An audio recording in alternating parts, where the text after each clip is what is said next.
What is mean bye direct expenses. आज हम देखेंगे डायरेक्ट एक्सपेंसेस होता क्या है। डायरेक्ट एक्सपेंसेस ये वो एक्सपेंसेस है जो रिलेट करता है आपके ट्रेडिंग अकाउंट से। और हमारा indirect expenses, what is mean by indirect expenses,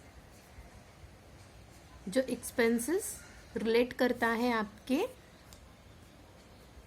profit and loss account से। सो what is mean bye trading account. Direct expenses हम ट्रेडिंग अकाउंट में ही क्यों लिखते हैं और इनडायरेक्ट एक्सपेंसेस हम प्रॉफिट एंड लॉस अकाउंट में ही क्यों लिखते हैं। सो फर्स्ट हमें ये जानना होगा कि हमें ट्रेडिंग अकाउंट होता क्या है, किसे हम ट्रेडिंग अकाउंट कहते हैं। सो अगर देखा जाए तो ट्रेडिंग अकाउंट ये ऐसा अकाउंट है जो रिलेट करता है आपके ट्रेडिंग से। ट्रेडिंग इट मीन्स व्यापार से।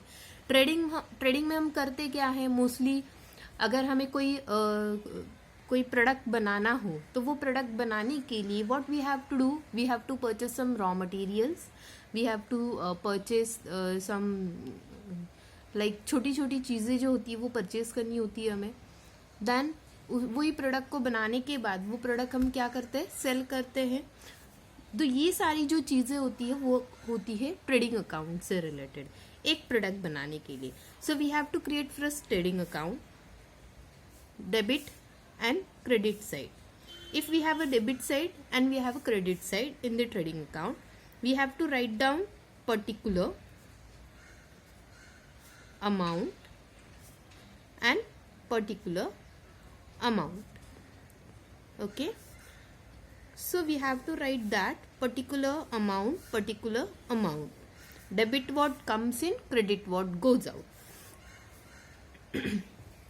So ट्रेडिंग अकाउंट में मान लीजिए हमें कोई प्रोडक्ट बनाना है और वो प्रोडक्ट बनाने के लिए हमारे पास हमें कुछ रॉ मटेरियल्स परचेस करने हैं। तो what we have to do, we have to write purchase.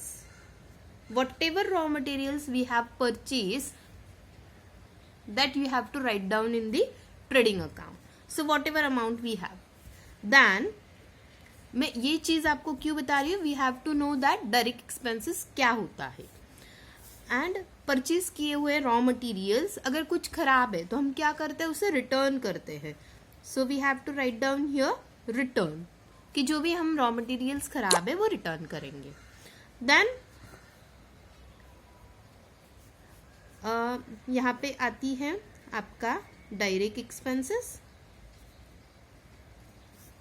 ठीक है, अभी ये डायरेक्ट एक्सपेंसेस होता क्या है वो हम देखेंगे।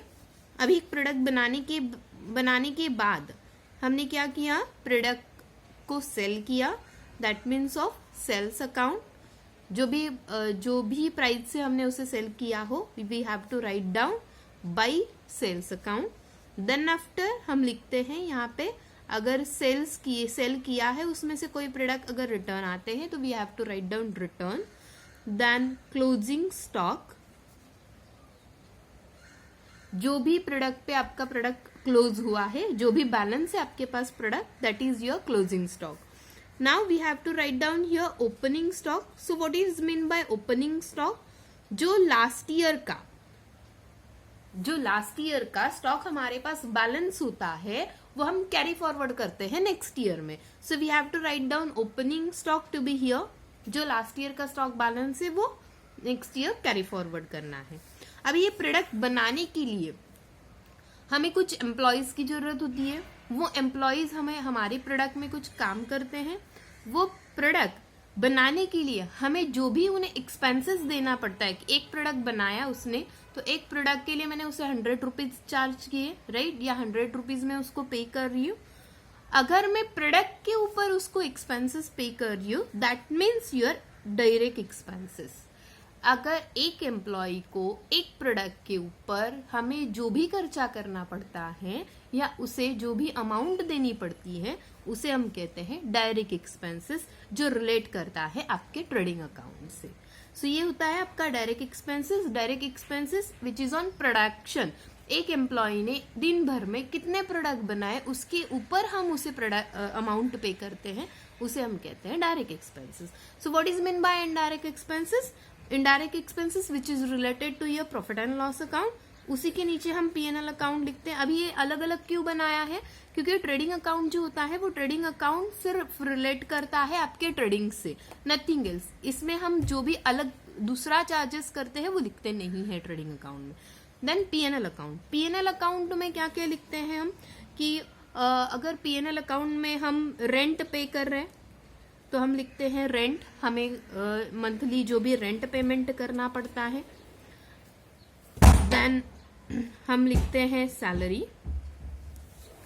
देन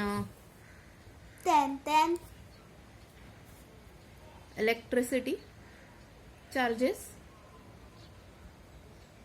जो भी आपके इनडायरेक्ट एक्सपेंसेस होती है वो सारे इनडायरेक्ट एक्सपेंसेस हम P&L अकाउंट में लिखते हैं.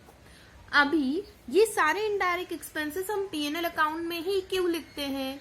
Why we have to write down in the P&L account? Because of ये आपके मंथली बेसिस है. हम एक दिन का भाड़ा पे करते हैं क्या? नहीं. हम सैलरी एक दिन की पे करते हैं क्या? नहीं. हम इलेक्ट्रिसिटी चार्जेस एक दिन के पे करते हैं क्या? नहीं. So which is a monthly basis payment which is not a production basis. अगर हमने वो जगह यूज की नहीं की, हमें उसका भाड़ा पे करना ही है. उसे हम क्या कहते हैं? Indirect expenses. इनडायरेक्ट एक्सपेंसेस जो होता है वो आपका मंथली बेसिस होता है, वो आपके प्रोडक्शन के ऊपर नहीं होता. और जो डायरेक्ट एक्सपेंसेस होता है वो आपका होता है प्रोडक्शन के ऊपर. उसे हम कहते हैं direct expenses. So we have to know that the direct expenses and indirect expenses.